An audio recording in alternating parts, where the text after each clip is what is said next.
हर पल आपके साथ।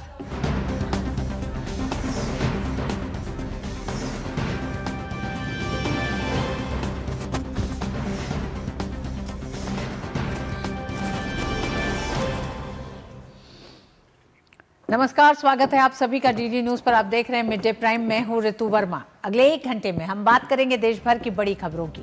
प्रधानमंत्री ने परीक्षा पे चर्चा के 9वें संस्करण में छात्रों में परीक्षा के डर को निकालने के दिए मंत्र। कहा, दूसरे कुछ भी कहें, भरोसा अपनी पढ़ाई के पैटर्न पर रखें। पीएम ने मार्क्स, गेम्स और हंसी मजाक में बैलेंस बनाने की भी बात की। वहीं प्रधानमंत्री ने अपने संवाद को छात्रों तक ही सीमित नहीं रखा, माता पिता, शिक्षकों को भी शामिल किया ताकि वे छात्रों के सभी सपनों और लक्ष्यों को पूरा करने के लिए उनकी मदद कर सके। बताएंगे किस तरह परीक्षा पे चर्चा का 9वां संस्करण अलग रहा पिछले संस्करणों से। साथ ही बात होगी केंद्रीय गृह मंत्री अमित शाह जम्मू कश्मीर के अहम दौरे पर हैं। सीमा से शहर तक सुरक्षा के पुख्ता इंतजाम किए गए हैं। तो इन तमाम खबरों पर होगी हमारी नजर, लेकिन शुरुआत करेंगे अभी तक की हेडलाइंस के साथ। परीक्षा पे चर्चा के 9वें संस्करण में प्रधानमंत्री का छात्रों से संवाद। पीएम ने तनाव मुक्त रहने का दिया संदेश। पढ़ाई, आराम, कौशल और शौक को बताया संतुलित विकास की कुंजी। सही मेहनत और लगन से सफलता हासिल करने पर दिया जोर।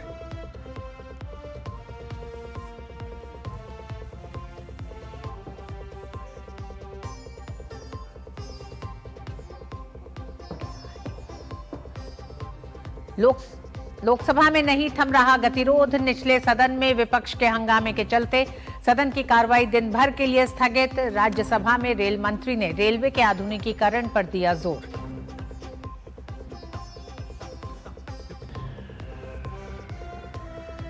केंद्रीय गृह मंत्री अमित शाह जम्मू कश्मीर के दौरे पर। सीमा चौकी बोबिया का दौरा कर सीमा प्रहरियों के लिए कल्याणकारी योजनाओं का करेंगे लोकार्पण, शिलान्यास। थोड़ी देर में केंद्र शासित प्रदेश की ताजा स्थिति पर करेंगे सुरक्षा समीक्षा बैठक।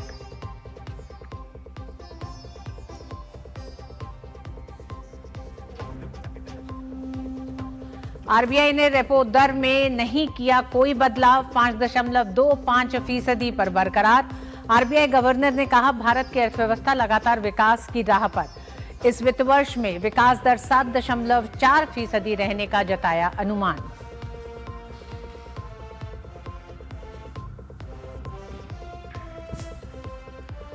और अंडर 19 क्रिकेट विश्व कप के फाइनल में भारत ने जीता टॉस। इंग्लैंड के खिलाफ पहले बल्लेबाजी का फैसला। छठी बार खिताब जीतने पर होगी भारत की नजर।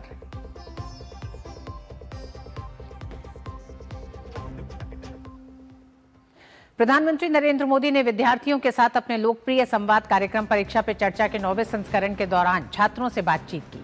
प्रधानमंत्री ने परीक्षा के दौरान तनाव और चिंता से निपटने के तरीकों पर छात्रों को संबोधित किया। उन्होंने छात्रों को अपने स्वयं के अनूठे शिक्षण तरीकों पर भरोसा रखने की सलाह दी। उन्होंने कहा कि कोई भी 2 व्यक्ति एक ही तरह से नहीं सोचते या सीखते हैं। उन्होंने कहा कि प्रत्येक छात्र की अपनी एक अलग शैली होती है। उन्हें अपने तैयारी के तरीके पर पूरा विश्वास रखना चाहिए। मैं बड़ी दूर से आई हूँ, कुछ प्रश्नों को अपने साथ भी लाई हूँ। परीक्षा पे चर्चा की सौगात उठाए हैं, फिर हम सब ने ये मौका पाए हैं। दादरा व नगर हवेली और दमन दीव से आने वाली ईशा शैलेश पटेल 7 लोक कल्याण मार्ग पर भारत की विविधता की एक झांकी भर नहीं है। यहाँ पर परीक्षा पे चर्चा कार्यक्रम के 9वें संस्करण के आयोजन के दौरान पंजाब, सिंध, गुजरात, मराठा, द्राविड़, उत्कल, बंग सहित विंध्य, हिमाचल और यमुना गंगा के क्षेत्र से आए परीक्षार्थी नजर आए। इसमें परीक्षा से जुड़े विषयों, तनाव मुक्त रहने की जरूरत और पढ़ाई पर ध्यान केंद्रित करने जैसे मुद्दों पर चर्चा के साथ ही असमिया गमोसा का जिक्र भी खास रहा। ये असमी वो गमोसा कहते हैं, ये सबसे बड़ी चीज है, ये मेरी सबसे प्रिय चीज है। उसकी रचना बहुत अच्छी लगती है। दूसरा है ये असम का और खास करके नॉर्थ ईस्ट की विमेन एम्पावरमेंट का सिंबल है। ये घर में बनाते हैं और सचमुच में वहाँ की मातृशक्ति, नारी शक्ति कैसे काम करती है, तो एक प्रकार से मन को बड़ा आदर होता है, सम्मान होता है। कार्यक्रम के दौरान पीएम मोदी ने तनाव मुक्त परीक्षा के महत्व पर जोर दिया और चुनौतियों से निपटने, संतुलन बनाए रखने के साथ ही आत्मविश्वास विकसित करने के व्यावहारिक उपाय साझा किए। उन्होंने छात्रों के संपूर्ण विकास पर जोर देते हुए जीवन को श्रेष्ठ बनाने में शिक्षा को एक माध्यम बताया। अच्छे टीचर आपने देखा होगा सर्वांगीण विकास के लिए पूरा सिलेबस पढ़वाते हैं। हम जिंदगी परीक्षा के लिए नहीं है, हमारे जीवन को बनाने के लिए शिक्षा एक माध्यम है। और हम शिक्षा सही करते हैं, गलत करते हैं तो बार बार हम अपने एग्जाम करते हैं। तो ये जो एग्जाम है वो हमें अपने आप को एग्जामिन करने के लिए एग्जाम है। अल्टीमेट गोल एग्जाम के नंबर नहीं हो सकता है। अल्टीमेट गोल संपूर्ण जीवन के विकास का होना चाहिए। प्रधानमंत्री नरेंद्र मोदी ने परीक्षार्थियों से प्रतियोगी परीक्षाओं के पाठ्यक्रम से ज्यादा कक्षा के पाठ्यक्रम को आत्मसात करने को कहा। उन्होंने छात्रों के साथ संवाद में उनके माता पिता को भी जरूरी सबक प्रदान किया। मेरा आग्रह रहेगा तो आपको पहली प्रायोरिटी 12th को देनी पड़ेगी। लेकिन अगर हमने एक विद्यार्थी के रूप में जो मेरे उम्र से, मेरे क्लास से जुड़े हुए सिलेबस को आत्मसात किया है तो कॉम्पिटिटिव एग्जाम उसके लिए अलग मेहनत नहीं करनी पड़ेगी। Yes sir. ये बाय प्रोडक्ट होगा। कुछ माँ बाप को क्या रहता है, इस उम्र से पहले ये हो जाना चाहिए। Yes sir. तो मैं माँ बाप से कहूंगा उनकी क्षमता, योग्यता, रुचि के अनुसार कि बच्चों को खिलने दो। परीक्षार्थी समय प्रबंधन किस प्रकार से करें, इसकी सीख भी प्रधानमंत्री नरेंद्र मोदी ने दी। पीएम ने कहा कि यदि समय का सदुपयोग कर लिया तो कभी भी तनाव और थकान नहीं रहेगी। उन्होंने छात्रों की गेमिंग में रुचि का समर्थन किया। वहीं उन्होंने इसके जरिए हो रहे जुए की खेल पर भी सतर्क रहने का आग्रह किया। उन्होंने कहा कि सपने न देखना एक अपराध है और इसे गुनगुनाते नहीं रहना चाहिए। सपने न देखना वो तो क्राइम है। सपने देखने ही चाहिए, लेकिन सपनों को गुनगुनाते रहना ये कभी काम नहीं आता है। और इसलिए जीवन में कर्म को प्राधान्य देना चाहिए। मैं जहां हूं वहां मुझे सफल होना है, तभी मैं आगे जाऊंगा। मैं देखता रहूं और मुझे अगर पेड़ पे चढ़ना ही है तो आम देखता रहूं तो आम नहीं पकड़ता। प्रधानमंत्री नरेंद्र मोदी ने ब्लाइंड क्रिकेट महिला टीम का उदाहरण देकर कहा कि जरूरी नहीं कि सुविधाओं से ही क्षमता का निर्माण हो। कार्यक्रम के दौरान कई बार ऐसे मौके भी आए जब परीक्षार्थियों ने पीएम मोदी की किताब एग्जाम वॉरियर्स के कई सारे उद्धरण प्रस्तुत किए। Bureau report, DD news. प्रधानमंत्री नरेंद्र मोदी ने आज परीक्षा पे चर्चा के 9वें संस्करण में देश भर के विद्यार्थियों से संवाद किया। प्रधानमंत्री नरेंद्र मोदी ने परीक्षा पे से संबंधित विषयों, तनाव मुक्त रहने की आवश्यकता और पढ़ाई पर ध्यान केंद्रित करने जैसे मुद्दों पर छात्रों के साथ चर्चा की। पीएम मोदी ने तनाव मुक्त परीक्षा के महत्व पर जोर दिया और चुनौतियों से निपटने, संतुलन बनाए रखने के साथ ही आत्मविश्वास विकसित करने के व्यवहारिक उपाय साझा किए। मैं आपसे ये क्वेश्चन पूछना चाहती हूँ कि जिस सब्जेक्ट में मुझे ज़्यादा मेहनत करने की ज़रूरत है उसका फोकस ना करके प्री बोर्ड में कैसे बेहतर परफॉर्म करने के लिए उसका भी प्रेशर होता है। हम कैसे अपनी पढ़ाई में संतुलन बनाएं? ये सबके लिए चिंता का विषय है।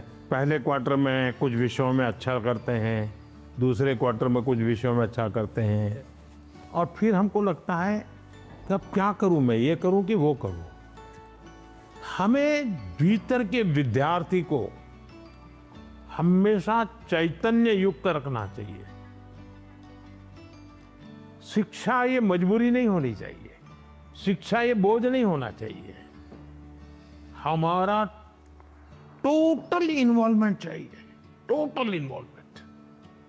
अगर टोटल इन्वॉल्वमेंट नहीं है तो फिर आधी अधूरी शिक्षा वो जीवन को कहीं सफल नहीं बना देती। ये जो बीमारी आ गई है, मार्क्स मार्क्स मार्क्स, मुझे बता दीजिए जो पिछले साल बोर्ड में 1 से 10 नंबर जो लाए हैं, आपको किसी को नाम याद है क्या?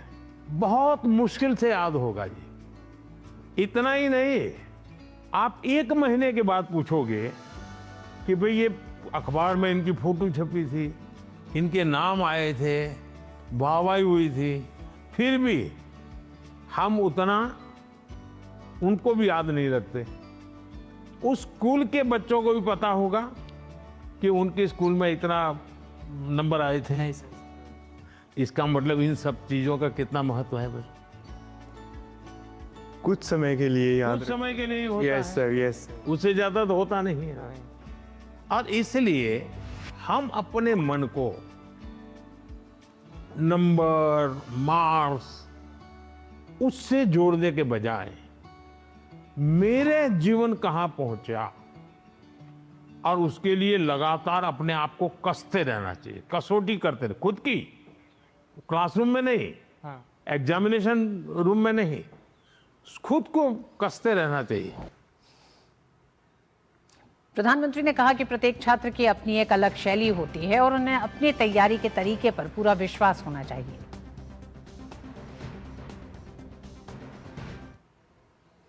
आचार्य, आपकी किस स्टेट यानी गुजरात से हूँ।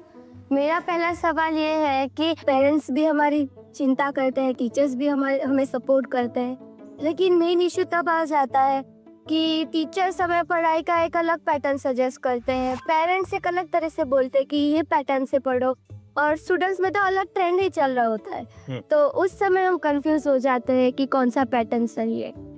देखिए, ये जीवन भर ऐसा रहता है।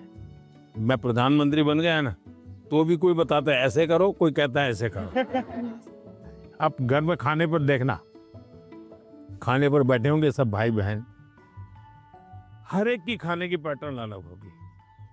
कोई सब्जी से शुरू करेगा, यस सर कोई दाल से शुरू करेगा, यस सर कोई रोटी सब्जी दाल सब इकट्ठा करके डालेगा। हर एक की पैटर्न अलग अलग है कि नहीं? यस सर आपकी अपनी क्या उनकी कॉपी करते हैं आप? नो सर आप अपनी पैटर्न से खाते तब मजा आता है ना। यस सर जैसे कुछ लोग होते हैं कि वो उनको लगता है मैं रात को ठीक से मैं पढ़ पाता हूँ, कुछ लोगों को लगता है सुबह 4 बजे उठ करके पढ़ूंगा। हर एक अपनी पैटर्न होती है। यस सर लेकिन कुछ लोगों की बेईमानी होती है, रात को मम्मी को कहता है नहीं कल से मैंने सुबह पढ़ना शुरू किया। सुबह मम्मी उठाने आती है तो कहते नहीं मुझे तो ये टालते रहते हैं। यस सर हैं? पहली बात है आप अपनी जो पैटर्न है उस पर पूरा भरोसा करो, लेकिन जो पैटर्न के लिए सुझाव देते हैं उसको ध्यान से सुनो, समझने की कोशिश करो, और उसमें आपको लगता है यार मेरी पैटर्न तो है लेकिन ये चीज मैं अगर जोड़ दूं तो अच्छा होगा। लेकिन किसी के कहने पर मत जोड़ो, अपने अनुभव से जोड़ो। अब जैसे परीक्षा पे चर्चा मैंने जब शुरू किया तब एक पैटर्न था, अब धीरे धीरे मैं उसमें इम्प्रूव करता जा रहा हूँ, यस सर बदलता जा रहा हूँ।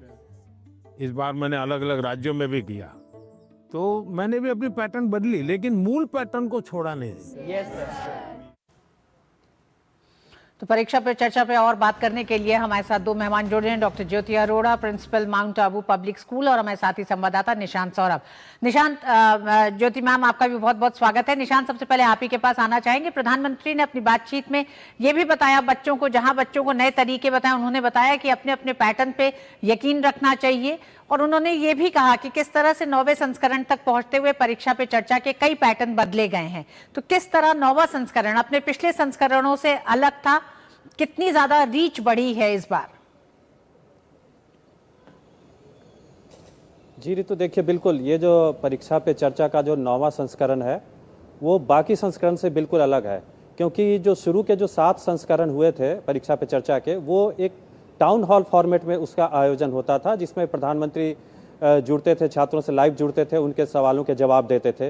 और पिछला जो 8वां संस्करण हुआ वो बिल्कुल अलग फॉर्मेट में हुआ, जिसमें प्रधानमंत्री ने दिल्ली के सुंदर नर्सरी में देश के सभी 36 राज्यों और केंद्र शासित प्रदेशों के 36 बच्चों के साथ संवाद किया था। बिल्कुल एक शांत, सुरम्य और प्राकृतिक वातावरण था सुंदर नर्सरी का, जहां प्रधानमंत्री ने बच्चों के साथ संवाद किया था। वहीं इस बार बिल्कुल पैटर्न चेंज हुआ, क्योंकि हर बार दिल्ली में ये संवाद कार्यक्रम आयोजित होता था, लेकिन इस बार प्रधानमंत्री ने दिल्ली के अलावा देश के जो अलग अलग जो पूर्वी, पश्चिमी, उत्तरी और दक्षिणी सभी चारों इलाकों में छात्रों के साथ संवाद किया। प्रधानमंत्री ने दिल्ली में किया, गुजरात के देवमोगरा में किया, छत्तीसगढ़ के रायपुर में किया, असम के गुवाहाटी में संवाद किया है और तमिलनाडु के कोयम्बटूर में भी छात्रों के साथ संवाद किया है, जिसका प्रसारण अगले एपिसोड में प्रसारित किया जाएगा। तो बिल्कुल जैसे प्रधानमंत्री ने कहा कि हमें अपने मूल पैटर्न को नहीं छोड़ना चाहिए, लेकिन जो अगर कोई सजेस्ट कर रहा है, बच्चों को उन्होंने कहा कि अगर कोई सजेस्ट कर रहा है तो उसे आप सुनिए। अगर आपको लगता है कि कुछ बदलाव करने की ज़रूरत है तो कीजिए, अदरवाइज आप अपने मूल पैटर्न को नहीं छोड़िए। और जहाँ तक रीच की आपने बात कही ऋतु, 2018 में परीक्षा पे चर्चा कार्यक्रम की शुरुआत हुई थी। उस समय मुझे याद है कि 22,000 लोगों ने रजिस्ट्रेशन किया था उस कार्यक्रम के लिए। और अब जब 2026 में 9वां संस्करण चल रहा है तो 4.5 करोड़ से अधिक छात्रों, शिक्षकों और अभिभावकों ने माई गॉव पोर्टल पे पंजीकरण कराया है। पिछले साल 2025 में 3 करोड़ 56 लाख पंजीकरण हुए थे, 2024 में 2 करोड़ 26 लाख हुए थे। तो आप देखिए कि साल दर साल इसकी लोकप्रियता बढ़ती जा रही है, लोगों का पार्टिसिपेशन बढ़ता जा रहा है। और ये जो शुरुआत में लोगों ने सोचा था कि एक प्रधानमंत्री कैसे बच्चों से परीक्षा जैसे विषय पर संवाद कर सकते हैं, उनके पास इतना वक्त कहाँ मिलेगा।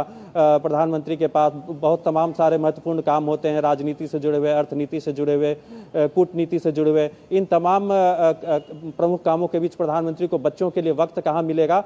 लेकिन आप देखिए कि किस तरह से ये कार्यक्रम साल दर साल लोकप्रिय होता गया है, एक जन आंदोलन बनता चला गया है। और उसी का परिणाम है कि आज 4.5 करोड़ से अधिक बच्चों ने रजिस्ट्रेशन कराया है। और पिछले साल जो कार्यक्रम हुआ था प्रधानमंत्री का परीक्षा पे चर्चा, उसमें 245 देशों के छात्रों का इन्वॉल्वमेंट हुआ था और जिस वजह से उसे गिनीज वर्ल्ड रिकॉर्ड में भी शामिल किया गया था। तो निश्चित तौर पर अगर मैं कहूँ कि ये कार्यक्रम एक जन आंदोलन बन चुका है और छात्रों को परीक्षा के तनाव से मुक्त करने में एक सकारात्मक सोच के साथ परीक्षा में शामिल होने के लिए प्रेरणा देता है। क्योंकि प्रधानमंत्री जैसा उच्च पद पर बैठा हुआ व्यक्ति एक गुरु के तौर पर, एक अभिभावक के तौर पर, एक बड़े भाई के तौर पर बच्चों को एक मोटिवेट करता है कि कैसे हमें सकारात्मक सोच के साथ परीक्षा में शामिल होना चाहिए। तो निश्चित तौर पर इसका असर पड़ता है बच्चों के। निशांत, इसका और असर पे बात करते हैं। Doctor Jyoti Arora, principal Mount Abu public school, हमारे साथ जुड़ी हुई हैं।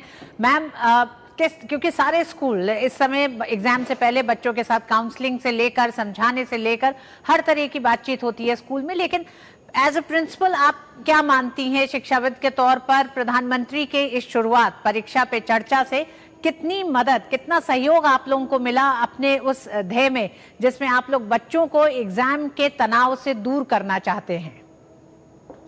आज का ये जो संस्करण था, 9वां संस्करण, इसको देखने के बाद मुझे जो as a school head feeling आती है वो ये है कि एक तो परीक्षा पे चर्चा की जगह इसे विद्यार्थी जीवन पे चर्चा नाम दे देना चाहिए, क्योंकि इतने सारे विषयों को वो अपनी इस चर्चा में लेते हैं विद्यार्थी जीवन के। और आज मुझे लगा कि हमारे प्रधानमंत्री जी खाली परीक्षा के तनाव को कैसे कम करना है या सीखने की प्रक्रिया क्या होनी चाहिए, आत्मविश्वास कैसे बनाएं, उससे ज्यादा तो मुझे लगे कि आज वो बहुत बड़े साइकोलॉजिस्ट और काउंसलर हैं विद्यार्थियों के लिए। जिस तरीके से इतने गहन विषय पर इतनी सार्थक चर्चा, इतनी सहज, गहन और बिल्कुल सकारात्मक संवाद के साथ आज ये जो संस्करण आया है, ये बहुत ही प्रेरणादायक है, ना सिर्फ विद्यार्थियों के लिए अपितु शिक्षकों के लिए, अभिभावकों के लिए। उन्होंने विद्यार्थी जीवन के हर पहलू को आज टच किया है। परीक्षा पे बात हुई है, परीक्षा के क्या दृष्टिकोण होना चाहिए बच्चों का, और ये तो वो डे 1 से ही कहते आए हैं कि परीक्षा एक भय नहीं, परीक्षा तो एक तैयारी है, जिसमें वो टाइम मैनेजमेंट को हमेशा से लेते आते हैं। और मेरी फेवरेट चीज टू डू लिस्ट पे आज बात हुई है, जो बहुत बहुत ही प्रेरणादायक है कि बच्चों को अपना टाइम मैनेजमेंट कैसे करना है।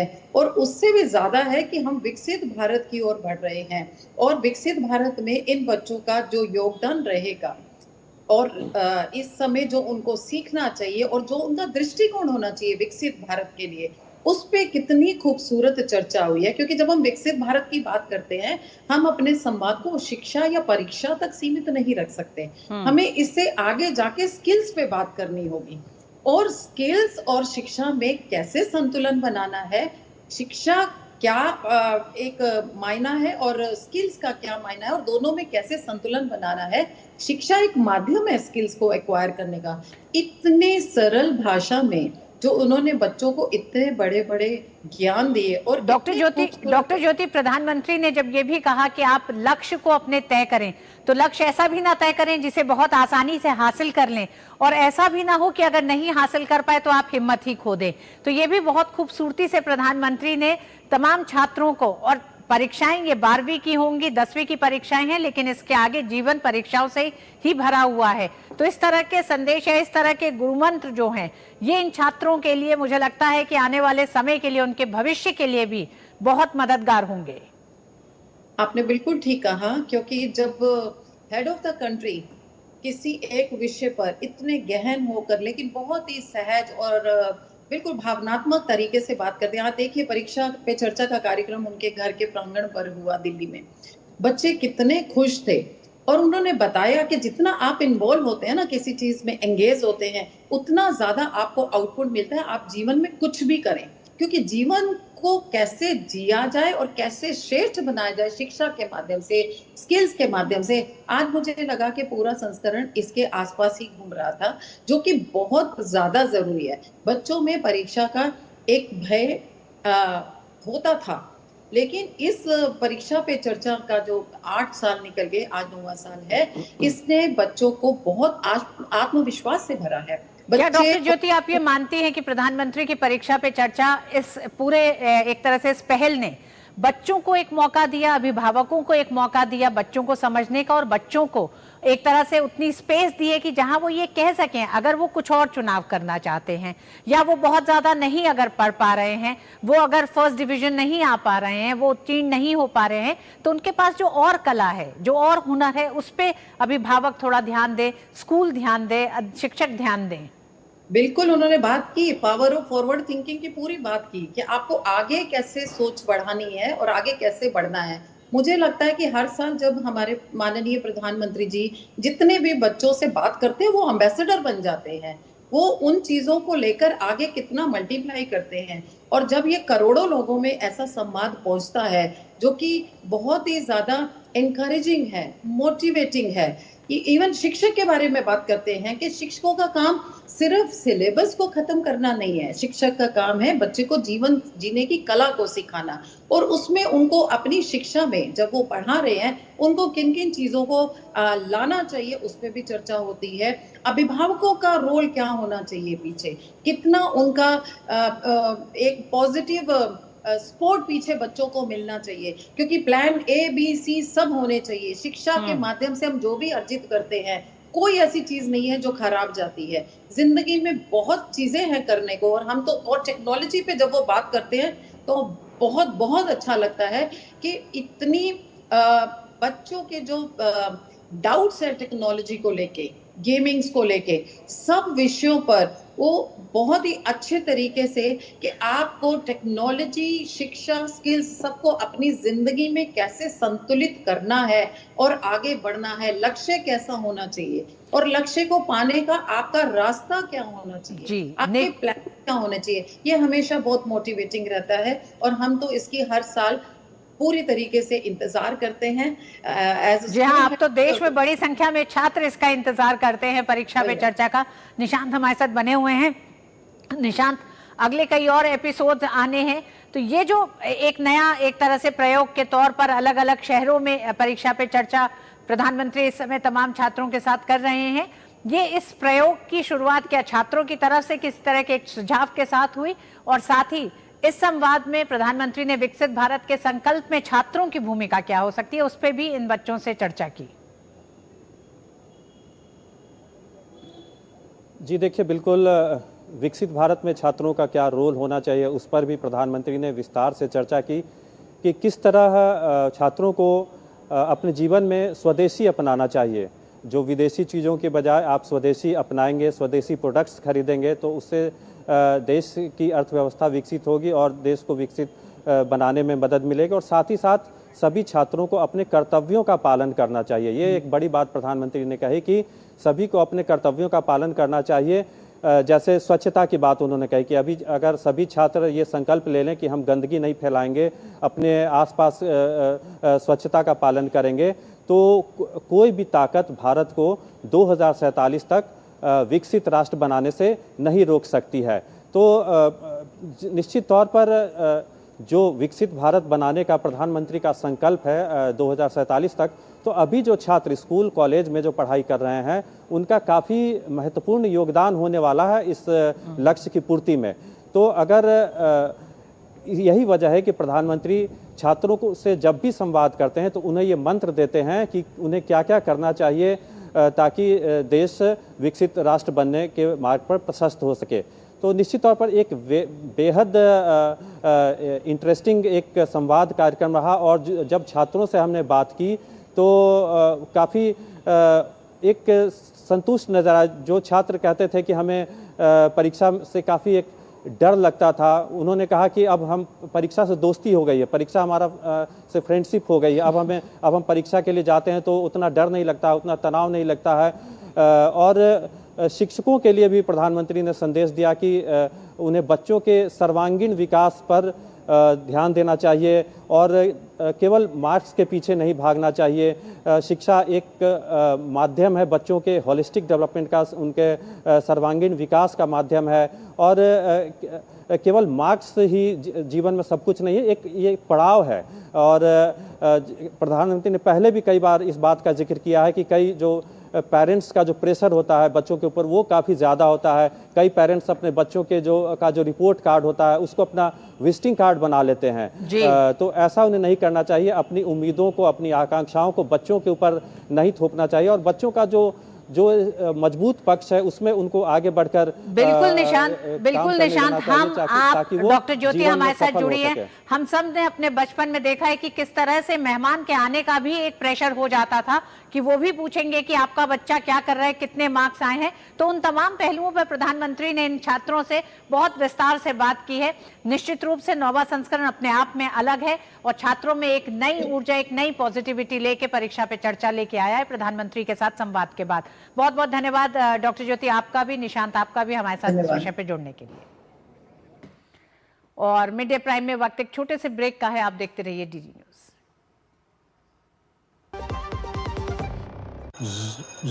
मैसेज डियर इन्वेस्टर, एक एक्सपर्ट स्टॉक टिप खास आपके लिए। ये ऐप डाउनलोड करो और पैसे डबल करो। एक्सपर्ट जी, बदमाश का बाप हूँ मैं। ऐप डाउनलोड करने से पहले मैं आपका पूरा रिपोर्ट कार्ड निकालूंगा।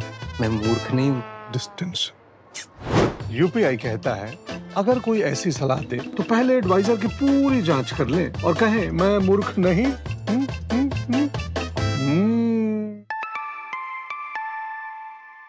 जाइए आप भी किसी का टेस्ट लीजिए।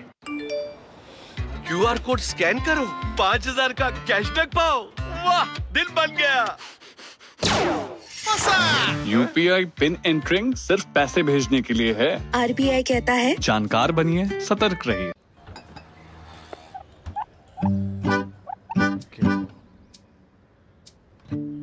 मेरा बेटा ईशान डॉक्टर बनेगा, डॉक्टर। मेरा ईशान तो साइंटिस्ट बनेगा। अब ये ईशान क्या बनेगा? ईशान कुछ भी बने, उसके साथ हमेशा है LIC की अमृत बाल चिल्ड्रन पॉलिसी। बड़े सपनों का रखे ख्याल।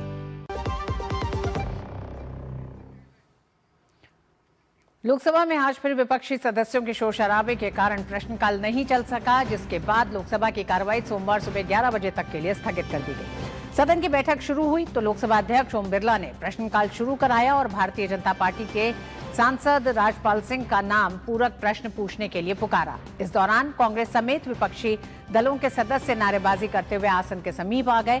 लोकसभा अध्यक्ष ओम बिरला ने कहा, हंगामे के कारण इस सत्र में अभी तक सदन का 19 घंटे 13 मिनट का समय बर्बाद हो चुका है।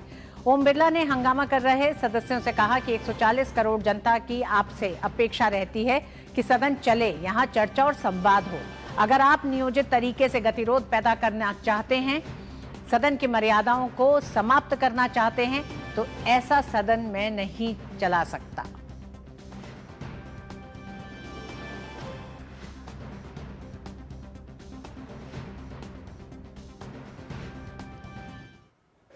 In this budget, there has been a record allocation for the state of Kerala for development of railways.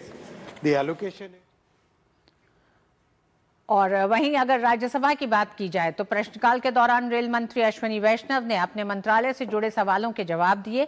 इस दौरान उन्होंने बताया कि इस बार आम बजट में केरल राज्य में रेलवे विकास के लिए रिकॉर्ड आवंटन किया गया है। आवंटन 3,795 करोड़ रुपए है, जो कांग्रेस के समय के आवंटन से 10 गुना अधिक है।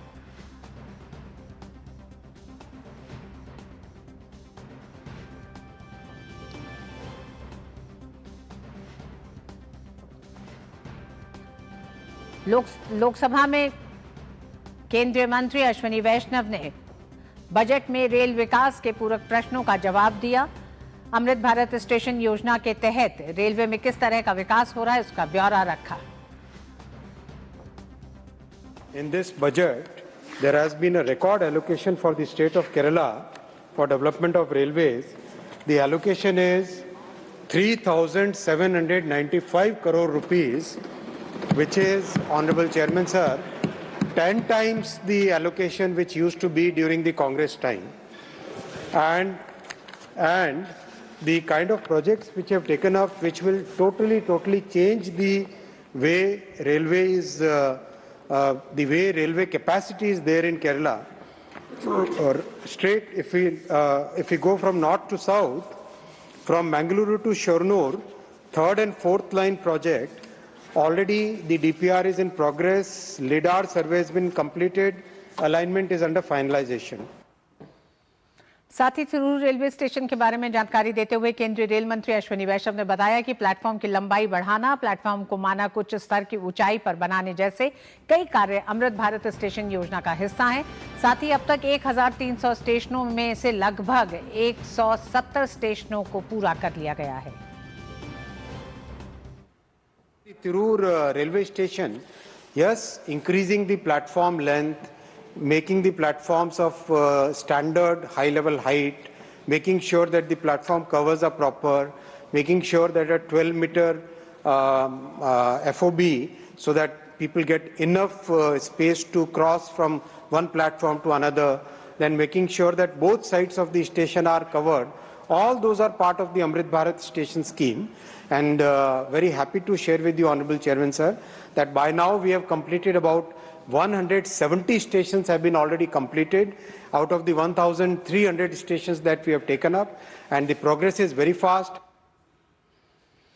और राज्यसभा की कार्रवाई दोपहर 2 बजे तक के लिए स्थगित कर दी गई है। इसी पर और बात करने के लिए संसद से हमारे साथ जुड़ गए हैं अनुज यादव।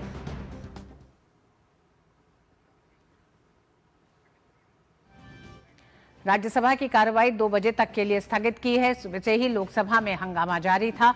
संसद की कार्रवाई पर और बात करने के लिए हमारे साथ ही जुड़ गए हैं अनुज यादव।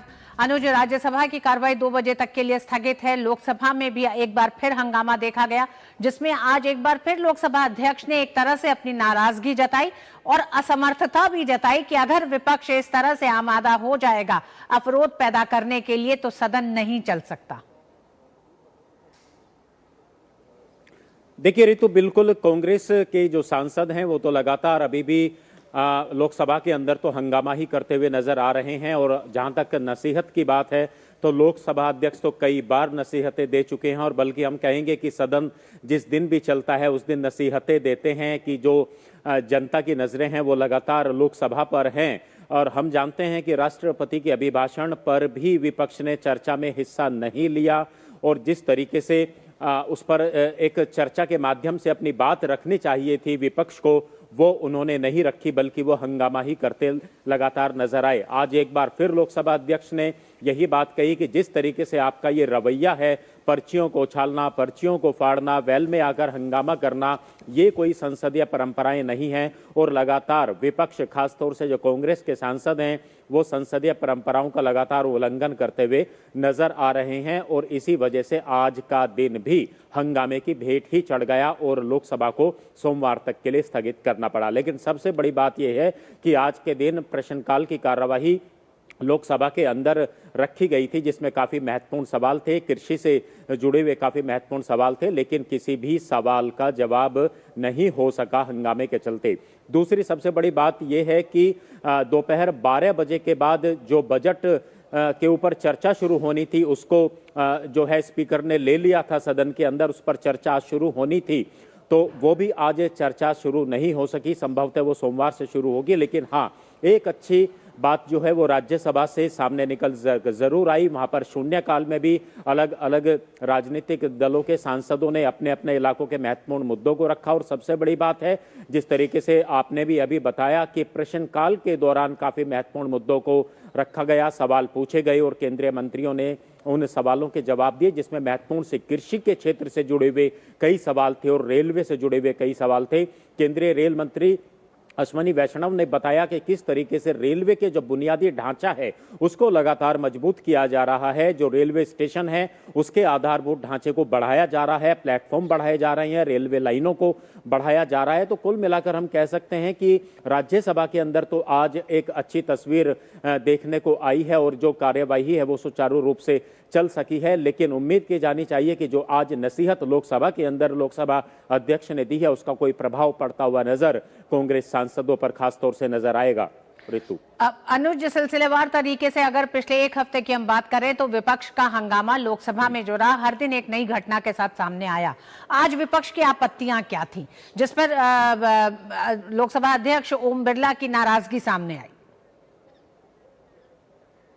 देखिए, कांग्रेस की अगर हम बात करें तो वो लगातार जो यूएस ट्रेड डील हुई है, भारत का जो व्यापार समझौता हुआ है, उस पर वो लगातार हंगामा कर रहे हैं। लेकिन हंगामे का क्या औचित्य है, ये एक बड़ा सवाल है। ये सत्ता पक्ष भी लगातार इस बात को ऋतु पूछता रहा है। और तो कल प्रधानमंत्री ने तो राष्ट्रपति के अभिभाषण पर जो चर्चा हुई उसमें हिस्सा लेते हुए सारे यूएस ट्रेड डील को लेकर देश को क्या फायदा होगा, सभी बातें रखी हैं। सत्ता पक्ष के जो बाकी केंद्रीय मंत्री हैं, सांसद हैं, वो सारी बातें रखी गई हैं। और हम जानते हैं कि केंद्रीय वाणिज्य मंत्री पीयूष गोयल ने विस्तार से इस पूरी बात को बताया था कि किस तरीके से जो एक ऐतिहासिक समझौता हुआ है और जो एक तरीके से लोकसभा के अंदर, राज्यसभा के अंदर जो बातें रखी गई हैं, जो टैरिफ कम होने की जो बात आई है और टैरिफ कम हुआ है, निश्चित तौर पर इससे व्यापार बढ़ेगा, कृषि के क्षेत्र में काफी बढ़ावा होगा। और जो कृषि के क्षेत्र से जो जुड़े हुए जो हित हैं उनको किस तरीके से सरकार ने सुरक्षित रखा है, ये सारी बातें चर्चा का विषय रही हैं सत्ता पक्ष की तरफ से। लेकिन सबसे बड़ी बात यही है कि अगर यूएस ट्रेड डील पर अगर विपक्ष को अपनी बातें रखनी चाहिए थी तो उनके पास तो बहुत बड़ा मौका था, जिस समय चर्चा चल रही थी उसमें हिस्सा लेते। और सत्ता पक्ष की तरफ से लगातार इस बात को कहा जाता रहा कि आप चर्चा के लिए कम से कम तैयार तो रहिए, आप चर्चा कीजिए। लेकिन जब राष्ट्रपति के अभिभाषण पर चर्चा निर्धारित की गई है तो आप दूसरे मुद्दों को क्यों उठा रहे हैं? दूसरे मुद्दे उठाने के लिए पर्याप्त समय विपक्ष को दिया जाएगा, ये बार बार लोकसभा अध्यक्ष की तरफ से बात की जाती रही है। और ये सिर्फ कहने की बात नहीं है ऋतु, हमने पिछले कई सत्रों में देखा है कि जिन मुद्दों पर भी चर्चा विपक्ष करना चाहता है, उन मुद्दों को अगर वो उसका प्रस्ताव लेकर विपक्ष के लोग आते हैं तो उन पर चर्चा हुई है, कई कई घंटे चर्चा हुई है। लेकिन राष्ट्रपति के अभिभाषण पर चर्चा ना करना, हंगामा करना, आज बजट पर चर्चा शुरू होनी थी उस पर चर्चा ना करना, ये जो एक रवैया है ये निश्चित तौर पर बड़े सवाल पैदा करता है। और इसी तरीके से लगातार सत्ता पक्ष कहता रहा है कि ये विपक्ष की साजिशें हैं सदन और संसद को ना चलने देने की।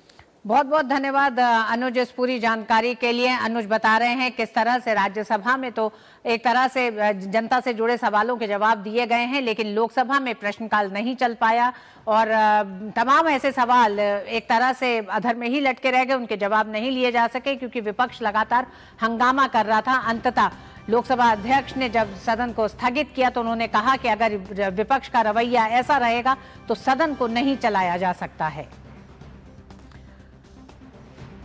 आज भारतीय रिजर्व बैंक के गवर्नर संजय मल्होत्रा की अध्यक्षता वाली मॉनिटरिंग पॉलिसी कमेटी यानी एमपीसी ने वित्त वर्ष 26 के लिए अपनी छठी और आखिरी 2 महीने की पॉलिसी मीटिंग के बाद रेपो रेट का फैसला सुनाया, जिसके अनुसार रेपो रेट 5.25% ही रहेगा। इसमें कोई बदलाव नहीं किया गया है।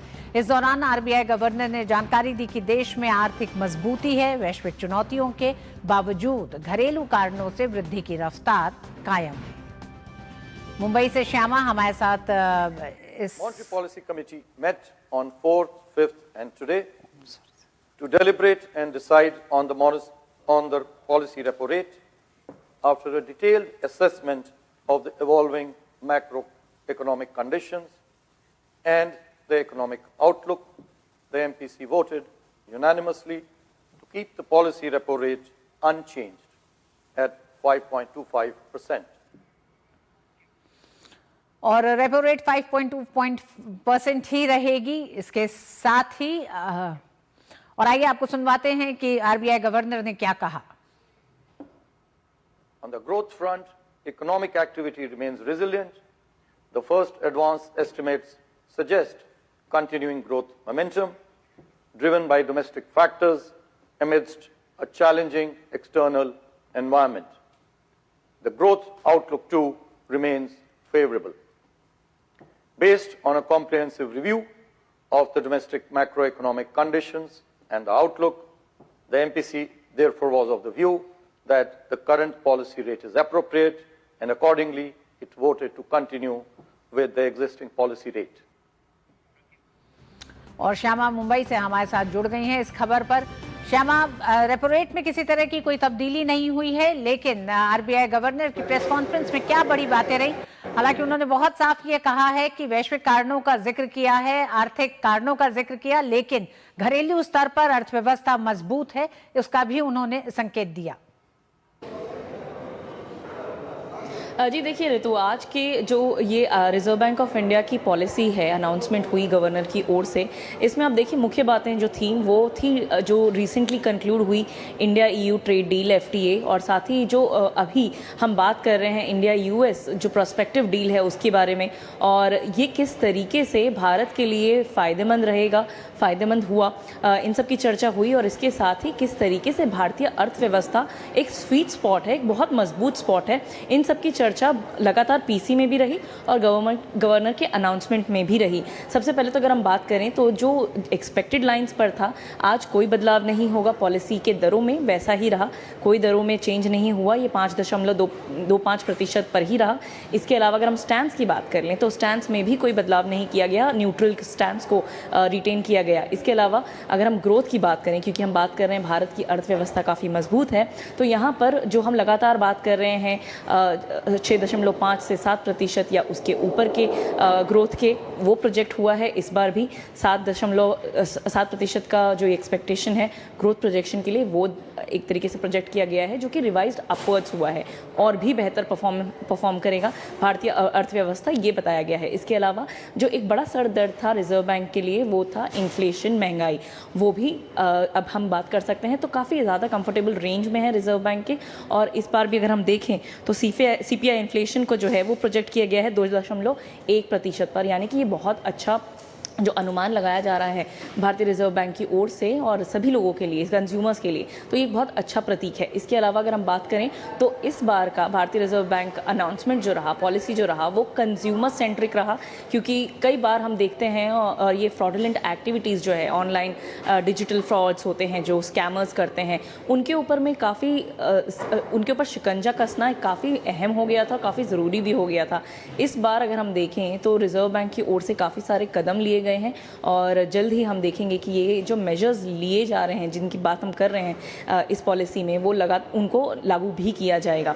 इनमें से सबसे बड़ा यहाँ पर एक कदम गवर्नर की ओर से या रिजर्व बैंक की ओर से हमने ये देखा कि अगर आपका पैसा गया है ऑनलाइन फ्रॉड्स में, क्योंकि जो प्रिवेंटिव मेजर्स होते हैं वो तो काफ़ी रहते हैं, लेकिन एक बार अगर आपका पैसा चला जाता है तो उसे रिकवर करना ना के बराबर होता है। तो इस बार गवर्नर ने ये बताया है कि जितना अमाउंट आपका गया है, बैंक उसे 15% बेयर करेगी, बाकी उसे रिजर्व बैंक बेयर करेगी, और 25,000 का जो ये अमाउंट है वो जो कंज्यूमर्स के पास से अगर गया हुआ है वो उन्हें रिटर्न मिलेगा, लेकिन ये वन टाइम ही होगा। यानी कि अगर कोई स्कैम हुआ है तो उसके लिए एक ये बहुत अच्छा लेसन होगा कि वो समझ जाएं, दूसरी बार से ऐसे स्कैम्स में ना फंसे, ना पड़ें, क्योंकि काफ़ी ज़्यादा लालच का जो एक एंगल होता है उससे भी होता है। तो ये सारी जो अभी मेजर्स हम बात कर रहे हैं वो अभी लागू होना बाकी है। इसके अलावा जो रीच की हम बात कर रहे हैं, रियल एस्टेट सेक्टर के लिए जो फंडिंग्स की बात कर रहे हैं, वो भी सीधा बैंक सब दे सकेंगे, ये भी अलाउ कर दिया गया है। इसके अलावा जो रिकवरी एजेंट्स होते हैं, उनकी भाषा या उनका व्यवहार जो होता है वो काफ़ी एक लोगों के लिए चिंताजनक कंसर्न का काम रहता है।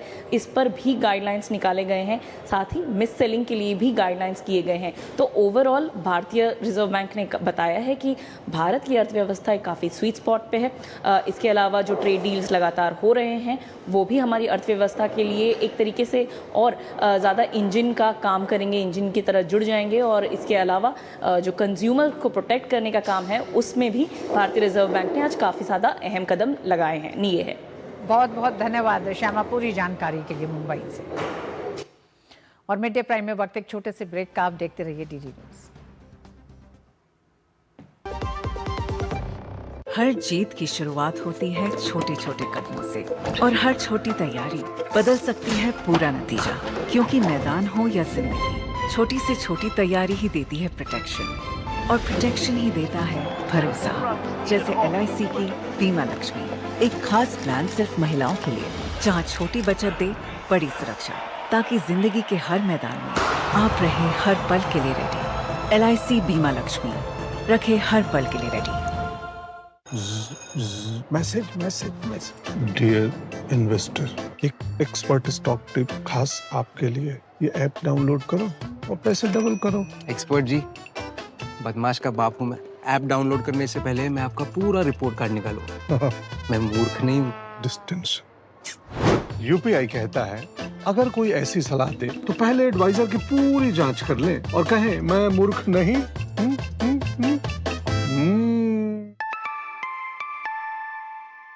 जाइए, आप भी किसी का टेस्ट लीजिए।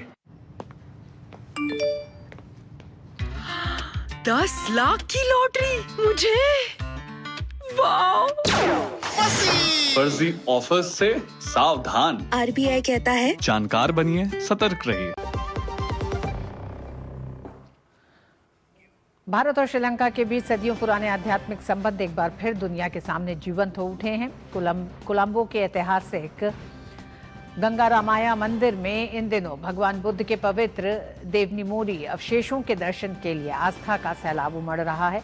भारत से विशेष रूप से लाए गए थे अवशेष दोनों देशों के सांस्कृतिक और बौद्ध धरोहर से जुड़े रिश्तों को नई मजबूती दे रहे हैं।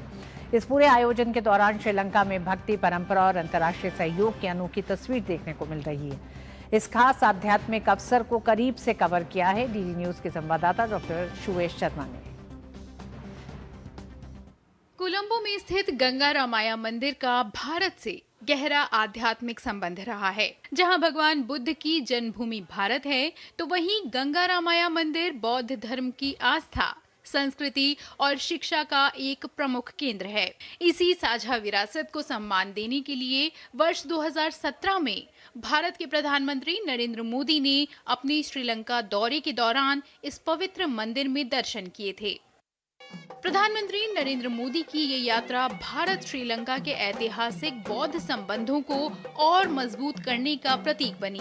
अब वही गंगा रामाया मंदिर एक और ऐतिहासिक क्षण का साक्षी बन रहा है। भगवान बुद्ध के पवित्र देवनिमोरी अवशेष लेकर एक उच्च स्तरीय भारतीय प्रतिनिधिमंडल श्रीलंका आया है, जिसका नेतृत्व गुजरात के राज्यपाल आचार्य देवव्रत और गृह राज्य मंत्री हर्ष संघवी कर रहे हैं। ये पवित्र बौद्ध अवशेष 4 से 10 फरवरी तक गंगा रामाया मंदिर में सार्वजनिक दर्शन के लिए रखे गए हैं।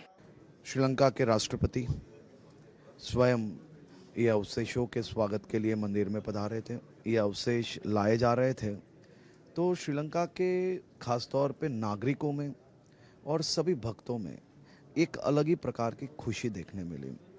भारत से आए भगवान बुद्ध के पवित्र देवनी मोरी अवशेषों को भारत सरकार संस्कृति मंत्रालय के निर्देशन में राष्ट्रीय संग्रहालय नई दिल्ली के तत्वावधान में अंतर्राष्ट्रीय प्रदर्शनी मानकों के अनुसार रख रखाव कर रही है, जिसमें कुछ छोटे इंस्ट्रूमेंट्स के माध्यम से प्रति घंटे के अंतराल पर तापमान, सापेक्ष आस्था और प्रकाश की तीव्रता का मापन लगातार किया जा रहा है, जिसके निवारक संरक्षण के मानकों को पूर्ण करते हुए पवित्र अवशेषों को परिरक्षित रखा जा सके। इंटरनेशनल एग्जीबिशन के कुछ स्टैंडर्ड मेजर्स हैं जो हम लोग फॉलो करते हैं, जिससे कि जितने भी प्रिवेंटिव कंजर्वेशन के मेजर्स हैं उसको फॉलो किया जा सके और ये होली रिलिक्स हमारा प्रिजर्व रहे। कोलंबो में स्थित गंगा रामाया मंदिर में रखे हुए पवित्र देव निमोरी अवशेषों की मंत्रोच्चारण के साथ विधिवत पूजा अर्चना की जा रही है। इंडियन गवर्नमेंट सरकार ने श्रीलंकाई लोगों को बुद्ध की जन्म अवशेषों की पूजा करने का अवसर दिया है। श्रीलंकाई लोग बहुत धार्मिक हैं। जैसा कि आप जानते हैं, श्रीलंकाई लोग तीर्थ यात्रा के रूप में भारत आ रहे हैं। वे कहाँ जा रहे हैं? जहाँ बुद्ध का जन्म हुआ है, जहाँ उन्होंने उपदेश दिया है और जहाँ उन्होंने बुद्धत्व प्राप्त किया है। वे उस तरह के धार्मिक स्थलों की यात्रा कर रहे हैं और पूजा कर रहे हैं। religious places they are traveling and worshipping. Ganga Ramaiah मंदिर में विराजमान भगवान बुद्ध के पवित्र अवशेषों के दर्शन के लिए 24 घंटे देश विदेश से लाखों संख्या में श्रद्धालु आ रहे हैं। भारत और श्रीलंका के संबंधों का सेतु सदैव ही सुदृढ़ है, चाहे वो सांस्कृतिक हो, आध्यात्मिक हो या फिर राजनीतिक। और प्रधानमंत्री नरेंद्र मोदी द्वारा उठाई गई इस पहल से दोनों देशों में एक नई ऊर्जा भर गई है। कैमरा पर्सन मनमोहन के साथ मैं डॉक्टर सुयश शर्मा, डीडी न्यूज़, कोलंबो। 2047 तक विकसित भारत के लक्ष्य को हासिल करने में एआई बड़ा मददगार होने वाला है। एआई में भारत अब दुनिया का नेतृत्व करने की तैयारी कर रहा है। इसी मकसद से दिल्ली में 16 से 20 फरवरी तक भारत एआई इम्पैक्ट समिट 2026 का आयोजन किया जा रहा है। समिट के तमाम पक्षों और एआई की अहमियत को बताने के लिए इसी पर हम एक सीरीज चला रहे हैं, AI impact summit Bharat 2026।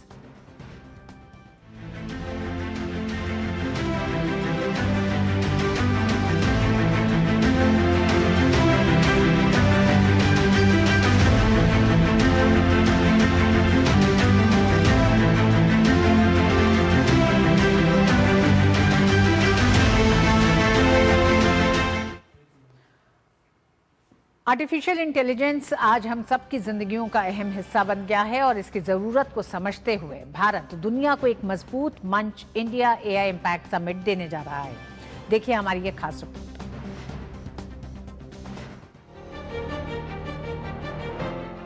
Artificial intelligence बहुत तेजी के साथ दुनिया में बदलाव ला रहा है, जिसका हिस्सा अब भारत भी बन चुका है। भारत इसी तकनीक के भविष्य को दिशा देने के लिए दुनिया के सबसे बड़े मंच की तैयारी कर चुका है। एआई के क्षेत्र में दुनिया को नई दिशा देने और नए मानक गढ़ने के लिए भारत अब विश्व को एक साथ एक मंच पर जोड़ने जा रहा है। इसके लिए भारत में आयोजित हो रहा है इंडिया एआई इम्पैक्ट समिट। 16 से 20 फरवरी तक दिल्ली में आयोजित होने जा रही समिट के लिए दुनिया भर से प्रतिनिधिमंडल भारत पहुंचेंगे। सम्मेलन में 15 राष्ट्राध्यक्षों, सरकार प्रमुखों, 40 से अधिक मंत्रियों, 100 से अधिक प्रमुख सीईओ और सीएक्सओ, साथ ही 100 से अधिक प्रतिष्ठित शिक्षाविदों की भागीदारी की पुष्टि हुई है। इस शिखर सम्मेलन का एक महत्वपूर्ण स्तंभ उद्योग जगत की सहभागिता भी है। सम्मेलन में Jio, Qualcomm, open AI, Nvidia, Google, Microsoft, Adobe और गेट्स फाउंडेशन समेत उद्योग जगत के साझेदारों के शामिल होने की उम्मीद है। शिखर सम्मेलन सप्ताह में भारत मंडपम और सुषमा स्वराज भवन में लगभग 500 से अधिक चुनिंदा कार्यक्रम आयोजित किए जाएंगे, जिनमें नेतृत्व स्तर के संवाद, प्रदर्शनियां और विशेष सत्र शामिल होंगे। एआई इम्पैक्ट एक्सपो में 840 से अधिक प्रदर्शक हिस्सा लेंगे, जिनमें कंट्री पवेलियन, मंत्रालय, राज्य सरकारें, उद्योग, स्टार्टअप और अनुसंधान संस्थान शामिल हैं। संयुक्त राष्ट्र महासचिव एंटोनियो गुटेरेस ने आर्टिफिशियल इंटेलिजेंस के वैश्विक एजेंडे को दिशा देने के लिए भारत की अग्रणी भूमिका की सराहना करते हुए कहा कि इस शिखर सम्मेलन के माध्यम से विकासशील देशों में क्षमता निर्माण को लेकर वैश्विक सहयोग को मजबूती मिलेगी। I do believe that AI is today an absolutely crucial issue in international relations and one of the biggest challenges of our times. So it is very important that countries come together, discuss and discuss it also with the civil society in all kinds of circumstances. And I praise India for having assumed the leadership in relation to this summit. सम्मेलन की खास बात यह है कि ये केवल जोखिमों की बात नहीं करेगा, बल्कि दिखाएगा कि एआई कैसे दुनिया भर में बदलाव ला सकता है। अब तक के 4 वैश्विक सम्मेलनों में इसे सबसे बड़ा माना जा रहा है। इसका उद्देश्य एआई के संभावनाओं और इसके प्रभाव को साझा करना है, ताकि ये दिखाया जा सके कि कैसे एआई समाज और अर्थव्यवस्था में बदलाव ला सकता है। सम्मेलन का आयोजन 3 प्रमुख उद्देश्यों को ध्यान में रखकर किया जा रहा है। सम्मेलन का पहला उद्देश्य प्रभाव है, मतलब ये कि एआई मॉडल, एप्लीकेशन और समग्र एआई इकोसिस्टम का उपयोग कैसे दक्षता में सुधार, उत्पादकता बढ़ाने और अर्थव्यवस्था के लिए गुणक प्रभाव पैदा करने के लिए किया जा सकता है। दूसरा उद्देश्य विकासशील देशों के लिए सुलभता है। क्या एआई के लिए भी इसी तरह का विस्तार, योग्य और किफायती स्टैक बनाया जा सकता है? एआई इम्पैक्ट समिट का तीसरा उद्देश्य सुरक्षा है। एआई के लिए नियामक और सुरक्षा ढांचा तैयार करना भी समिट की प्राथमिकता में है। We believe that AI is something where the entire world will have to come together and will have to come on common principles on the basis of which AI will grow in the world. There are certain factors which makes AI technology very unique. Unlike in the past, where the technological revolutions and the industrial revolutions could originate in one place and then slowly move in the other parts of the world. In case of AI, the diffusion is going to be very rapid, and the impact on society also is as important as the benefits to the economy. India AI impact summit सिर्फ तकनीकी विकास की बात नहीं करेगा, बल्कि AI के जिम्मेदार और नैतिक उपयोग को प्रोत्साहित करेगा। सम्मेलन में वैश्विक सहयोग को बढ़ावा देने, एआई को विभिन्न क्षेत्रों में लागू करने और इसे सुशासन के मॉडल के रूप में अपनाने पर चर्चा की जाएगी।